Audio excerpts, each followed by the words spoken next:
When Thomas Henderson stepped onto that stage wearing his father's old dress shirt and hands shaking like autumn leaves, the judges exchanged knowing glances. Another hopeful dreamer about to crash and burn. But what happened in the next 3 minutes would shatter every assumption in that room and prove that sometimes the most extraordinary voices come from the most ordinary places. Thomas worked Station 7 on production line, the spot where raw steel got shaped into something useful. His job was simple. Watch the metal, pull the lever, repeat. 8 hours a day, 5 days a week, for over 4 decades. His hands were permanently stained with grease, his back permanently bent from hunching over machinery, and his voice permanently hoarse from shouting over the industrial symphony that never stopped playing. The other workers call him Tommy Quiet, not because he was shy, but because while they talked about weekend plans and complained about their supervisors, Thomas would just nod politely and focus on his work.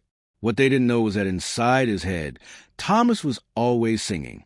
Every clang of metal, every hiss of steam, every mechanical rhythm became part of an endless song that played in his mind from morning until night. His secret started in childhood, back when his mother Maria Henderson would hum old gospel hymns while cooking Sunday dinner. Thomas would sit at their scratch kitchen table, pretending to do homework, but really listening to her voice float through their small apartment like honey through warm air. She had the voice of an angel. Everyone said so. The church congregation would stop their whispered conversations when Maria stood to sing, and even the crying babies would fall silent. But Maria died when Thomas was 17, taken by cancer that moved through her body faster than anyone could have imagined. The funeral was the last time Thomas sang in public. A trembling, heartbroken version of her favorite hymn that left not a single dry eye in that packed church. After they lowered her casket into the ground, Thomas made a promise to himself. He would never sing again where others could hear. Music was too personal, too precious, too connected to the pain of losing her. So Thomas buried his voice along with his dreams. He graduated high school, married his sweetheart Jennifer Walsh, and walked straight into the same factory where his father had worked for 30 years. It was steady work, honest work, the kind that put food on the table and kept the lights on. Jennifer understood. She had her own practical dreams. Raising their 2 kids, keeping their small house on Maple Street clean and warm, maybe saving enough for a vacation to the beach someday. Their children, Michael and Sarah, grew up hearing their father's voice only in fragments.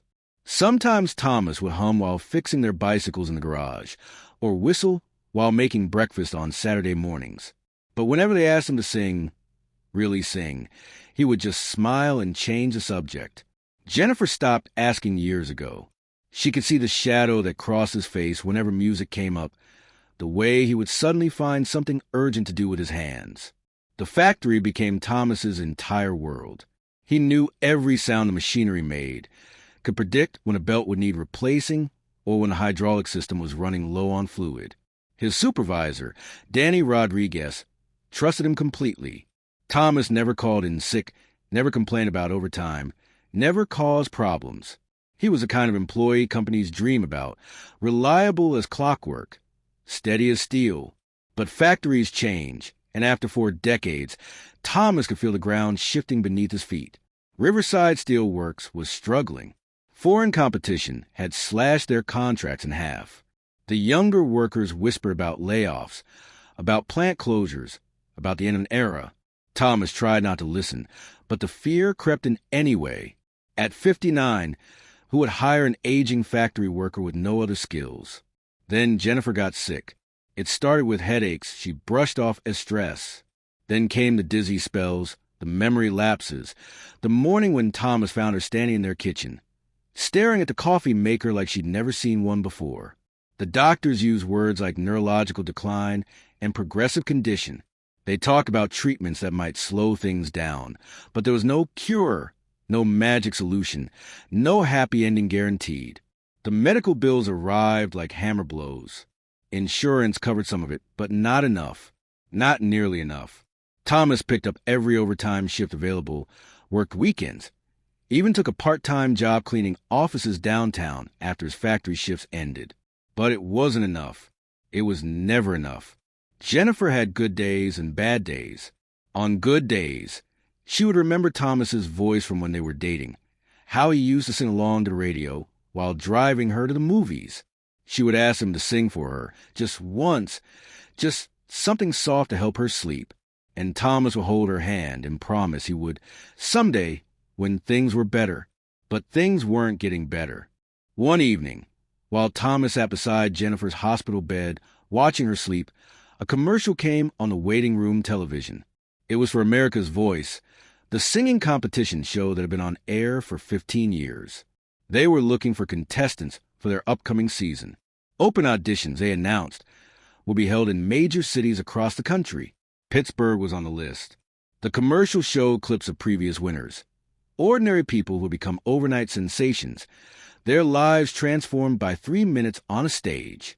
A waitress from Alabama who now sang at sold-out arenas. A teacher from Oregon who had recorded platinum albums. A construction worker from Texas who had bought his family a house with his winnings. The grand prize was $500,000. Thomas stared at that number like it was written in a foreign language. $500,000 would pay for Jennifer's treatment. It would cover the experimental therapy her doctors had mentioned. It might buy them more time together, better days, hope where none existed now. But Thomas hadn't sung for anyone in 42 years. The idea was ridiculous, impossible. A 59-year-old factory worker competing against trained singers, young performers with years of experience and voices like liquid gold. Thomas looked down at his callous hands, his worn clothes, his reflection in the hospital window. Just another invisible man in a world full of them. But Jennifer stirred in her sleep, her hand reaching across the blanket as if searching for his. And Thomas made a decision that would change everything.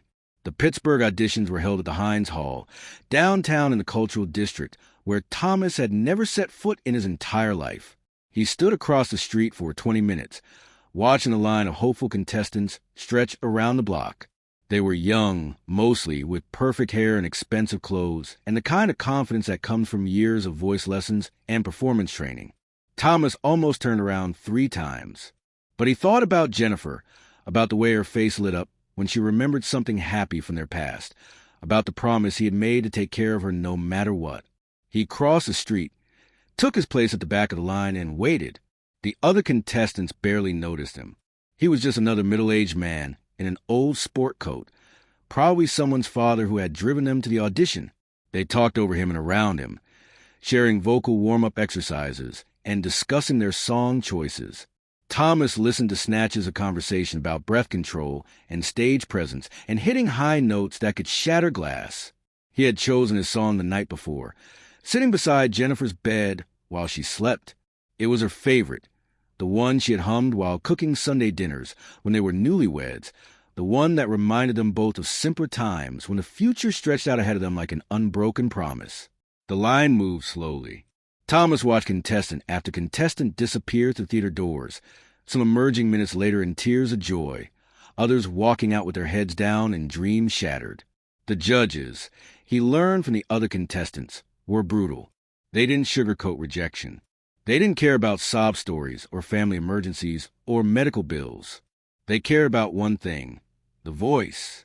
By the time Thomas reached the front of the line, the sun had set and his back ached from standing all day.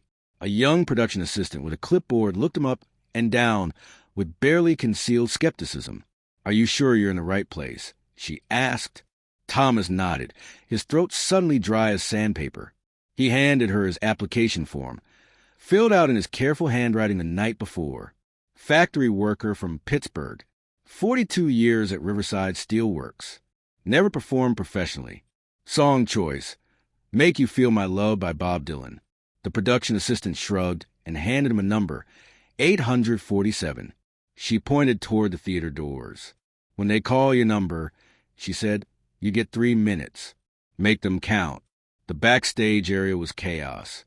Contestants paced back and forth, running through vocal exercises, some crying from nerves, others pumping themselves up with aggressive confidence. Thomas found a quiet corner and sat down, his hands clasped so tightly his knuckles went white. He closed his eyes and thought about his mother's voice, floating through their old apartment like a prayer. He thought about Jennifer, the way she had looked on their wedding day, when he whispered the words of their first dance song in her ear. He thought about all the songs he had swallowed over the years, all the melodies that had lived in his chest like caged birds. Number 847. Thomas stood on legs that felt like water. He walked through the wings, past the cameras and the lights, and the crew members who looked at him like he was lost. And then he was standing on the stage, looking out at 3 judges seated behind a curved desk that seemed miles away. The lead judge, Patricia Williams, was a former pop star whose own career had spanned 3 decades. She looked up from her notes with the practiced smile of someone who had seen everything and been impressed by very little. Next to her sat Marcus Thompson, a music producer whose artists had won dozens of Grammys. And at the end of the desk was Catherine Kelly, a vocal coach who had trained some of the biggest names in the industry. They looked at Thomas the way people look at a puzzle they can't quite figure out. Here was a man who clearly didn't belong on their stage, in their world of manufactured dreams and polished performances. His sport coat was wrinkled from the long day of waiting. His gray hair was thinning at the crown. His hands shook as he gripped the microphone. Patricia Williams leaned forward. "Tell us about yourself." "Thomas." Thomas cleared his throat, the sound echoing to the theater's perfect acoustics. His voice, when it came, was rougher than he remembered. 42 years of factory work had left its mark. "My name is Thomas Henderson," he said. "I'm 59 years old. I work at Riverside Steel Works here in Pittsburgh. I've been there since I was 17. And I'm here because my wife is sick, and I need to take care of her." He could see the judges exchange glances. Another sob story, their expressions seemed to say. Another desperate person looking for a miracle. "What are you going to sing for us today?" Marcus Thompson asked, his tone politely skeptical. "Make You Feel My Love," Thomas replied. "It's my wife's favorite song." Catherine Kelly nodded curtly. "Whenever you're ready." Thomas closed his eyes and took a breath that seemed to come from somewhere deeper than his lungs. In that moment, the theater disappeared. The judges, the cameras, the bright lights, none of it mattered. He was 17 years old again, standing in his mother's kitchen while she hummed gospel hymns. He was 22, dancing with Jennifer at their wedding while the band played their song. He was every age he had ever been, and all the music he had kept locked away came flooding back. When Thomas opened his mouth and began to sing, the change in the theater was immediate and electric. His voice, when it finally emerged from 4 decades of silence, was nothing like what anyone expected. It wasn't the rough growl of a factory worker or the tentative warble of an amateur. It was rich and deep and absolutely pure, carrying with it the weight of every song he had never sung, every note he had swallowed, every melody he had hummed in the darkness of his own heart. The judges stopped writing. The production assistants in the wings froze. Even the camera operators seemed to lean in closer, as if they couldn't quite believe what they were hearing. Thomas sang about love that endures beyond reason, about promises kept in the darkest hours, about holding on when letting go would be easier. His voice wrapped around each word like it was made of something precious, something that might break if handled carelessly. The song became a prayer, a confession, a love letter written in melody and delivered with the force of 4 decades of contained emotion. By the second verse, Patricia Williams had tears streaming down her face. Marcus Thompson sat back in his chair, his mouth slightly open. Catherine Kelly had abandoned all pretense of professional detachment and was simply listening, her hand pressed to her heart. Thomas sang the final note with his eyes closed, pouring everything he had left into that last moment of sound. When the music ended and silence filled the theater, it felt like the entire world had stopped breathing. For 10 seconds it felt like hours. Nobody moved. Then Patricia Williams stood up, her hands trembling as she reached for her buzzer. The golden buzzer that meant yes, that meant everything was about to change. But she wasn't the only one. All 3 judges stood simultaneously. All 3 reached for their buzzers, and the stage exploded in golden light as confetti fell from the ceiling like snow. Thomas opened his eyes to find himself in a different world than the one he had closed them in. The judges were on their feet, applauding with tears in their eyes. The production crew had emerged from the wings, adding their voices to the thunderous ovation. And somewhere in the distance, Thomas could hear the other contestants backstage, cheering for a man they had barely noticed an hour before. Patricia Williams walked around the desk and onto the stage, something judges almost never did during auditions. She took Thomas's hand in both of hers and looked him in the eyes. "Thomas," she said, her voice thick with emotion, "in 15 years of doing this show, I have never heard anything like what you just did. That wasn't just singing. That was truth. That was love made audible." Marcus Thompson joined her on stage, shaking his head in amazement. Where did that voice come from? He asked, "How is it possible that you've been hiding that gift for 42 years?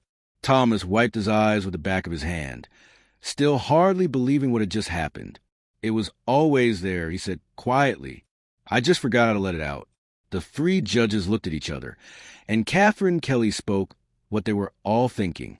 "Thomas, you're not just going to the next round. You're getting a free pass to the live shows. This is the kind of voice that wins competitions. This is the kind of voice that changes lives." What happened next became the stuff of television legend. Thomas Henderson, the invisible factory worker from Pittsburgh, sailed through every round of America's Voice with performances that left audiences sobbing and judges speechless. His rendition of Hallelujah in the semifinals was viewed 60 million times on YouTube. His final performance, a soaring version of Bridge Over Troubled Water dedicated to Jennifer, brought the entire theater to its feet before he had even finished the song. When Patricia Williams opened the golden envelope and announced Thomas Henderson as the winner of America's Voice, the roar from the audience was deafening. But Thomas wasn't thinking about the applause or the confetti or the $500,000 check. He was thinking about Jennifer, watching from her hospital bed, finally hearing the voice she had always known was there. The money paid for Jennifer's treatment, and the experimental therapy gave them 3 more years together. 3 years of Thomas singing her to sleep every night. 3 years of him finally using the gift he had buried for so long. Jennifer passed away peacefully on a Tuesday morning, with Thomas holding her hand and humming the song that had started it all. Today, Thomas Henderson performs at concert halls around the country. His debut album, Never Too Late, went platinum in 6 months. But he still lives in the same small house on Maple Street in Pittsburgh. He still drives the same pickup truck. And twice a month, he returns to Riverside Steel Works, not a punch-a-time clock, but to talk to the workers about dreams and second chances, and the music that lives inside everyone if they're brave enough to let it out. Because Thomas learned that it's never too late to find your voice. It's never too late to chase a dream that everyone else thinks is impossible. And sometimes the most extraordinary gifts come wrapped in the most ordinary packages, waiting patiently for the moment when fear finally steps aside and lets love take the stage. The judges were right about one thing. That wasn't just singing. That was truth. That was love made audible. And that's a voice the world will never forget.